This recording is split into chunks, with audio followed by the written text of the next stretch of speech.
ವಿದ್ಯುತ್ short circuit ಅವಘಡದಿಂದಾಗಿ ಹುಲುಸಾಗಿ ಬೆಳೆದಿದ್ದ 18 ಎಕರೆ ಕಬ್ಬು ಸುಟ್ಟು ಕರಕಲಾದ ಘಟನೆ ಬೆಳಗಾವಿ ಜಿಲ್ಲೆ ಅಥಣಿ ತಾಲೂಕಿನ ಹೊಸಟ್ಟಿ ಗ್ರಾಮದಲ್ಲಿ ಜರುಗಿದೆ.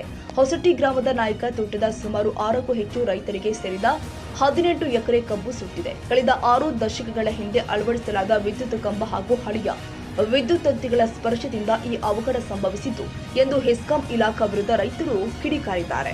ಇನ್ನು ಘಟನಾ ಸ್ಥಳಕ್ಕೆ ಅಗ್ನಿಶಾಮಕ ಸಿಬ್ಬಂದಿಗಳು ಆಗಮಿಸಿ ಬೆಂಕಿ ನಂದಿಸಲು ಯತ್ನಿಸಿದ್ದಾರೆ. ಆದರೆ ತೀವ್ರವಾಗಿ ಆವರಿಸಿಕೊಂಡ ಬೆಂಕಿ ಹತೋಟಿಗೆ ಬಾರದೆ ಸುಮಾರು 18 ಎಕರೆ ಭೂ ಪ್ರದೇಶದಲ್ಲಿ ಇದ್ದ ಕಬ್ಬು ಸಂಪೂರ್ಣವಾಗಿ ಸುಟ್ಟು ಭಸ್ಮವಾಗಿದೆ. ಇನ್ನೇನು ಕಟಾವಿನ ಹಂತಕ್ಕೆ ಬಂದಿರುವ ಕಬ್ಬು ವಿದ್ಯುತ್ ಅವಘಡಕ್ಕೆ ತುತ್ತಾಗಿದ್ದು ಇಲಾಖೆ ನಿರ್ಲಕ್ಷ್ಯವೇ ಕಾರಣ ಎಂದು ರೈತರು ಅಸಮಾಧಾನ ಹೊರಹಾಕಿದ್ದಾರೆ.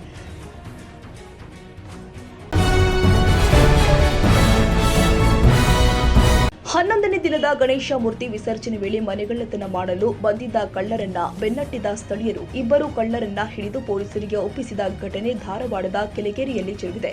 ಘಟನೆಗೆ ಸಂಬಂಧಿಸಿದಂತೆ ಉಪನಗರ ಠಾಣೆಯ ಪೊಲೀಸರು ಆರೋಪಿಗಳನ್ನ ವಿಚಾರಣೆ ಮಾಡ್ತಾ ಇದ್ದು ಇವರಿಂದ ಹಲವು ಪ್ರಕರಣಗಳು ಹೊರಬರುವ ಸಾಧ್ಯತೆ ಇದೆ. ಕಳ್ಳರನ್ನ ಸ್ಥಳೀಯರು ಬೆನ್ನಟ್ಟಿ ಹಿಡಿಯುವ ದೃಶ್ಯ ಸಿಸಿಟಿವಿ ಕ್ಯಾಮೆರಾದಲ್ಲಿ ಸೆರೆಯಾಗಿದೆ.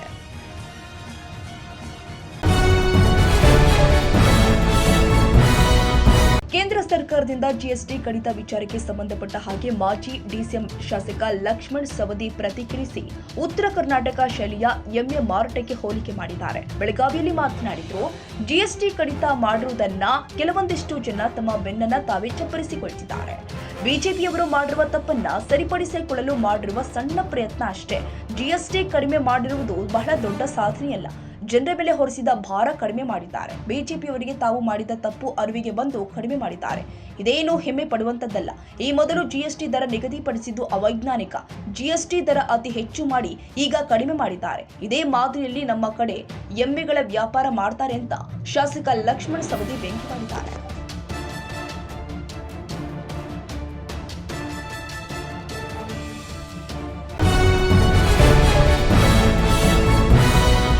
ಶನಿವಾರ 11ನೇ ದಿನದ ಗಣಪತಿ ಮೂರ್ತಿಗಳ ವಿಸರ್ಜನೆ ವೇಳೆ ಹಚ್ಚಲಾಗಿದ್ದ 2 ಡಿಜೆಗಳ ಅಬ್ಬರ ಪೊಲೀಸರ ಲಘು ಲಾಠಿ ಪ್ರಹಾರಕ್ಕೆ ಕಾರಣವಾಗಿದೆ. ನರೇಂದ್ರ ಗ್ರಾಮದ 2 ಓಣಿಯ ಗಣಪತಿ ಮೂರ್ತಿಗಳನ್ನು ನಿನ್ನೆ ವಿಸರ್ಜನೆ ಮಾಡಲಾಗಿತ್ತು. ಈ ವೇಳೆ 2 ಡಿಜೆಗಳನ್ನು ಹಚ್ಚಲಾಗಿತ್ತು. ಈ ಡಿಜೆ ಅಬ್ಬರ ನೋಡಲು ನೂರಾರು ಜನ ಸ್ಥಳದಲ್ಲಿ ಜಮಾಯಿಸಿದ್ರು.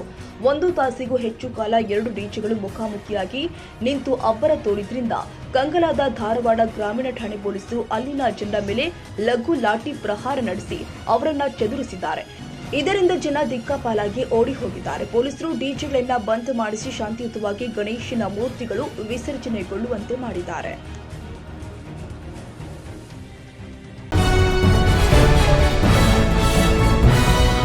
ಬಿಡಿಸಿಸಿ ಬ್ಯಾಂಕ್ ಚುನಾವಣೆ ಕಾವು ರಂಗೇರಿದೆ. ಹುಕ್ಕೇರಿ ತಾಲೂಕಿನ ಮದಿಹಳ್ಳಿ ಗ್ರಾಮದಲ್ಲಿ ಹೈಡ್ರಾಮವೇ ಜರುಗಿದೆ.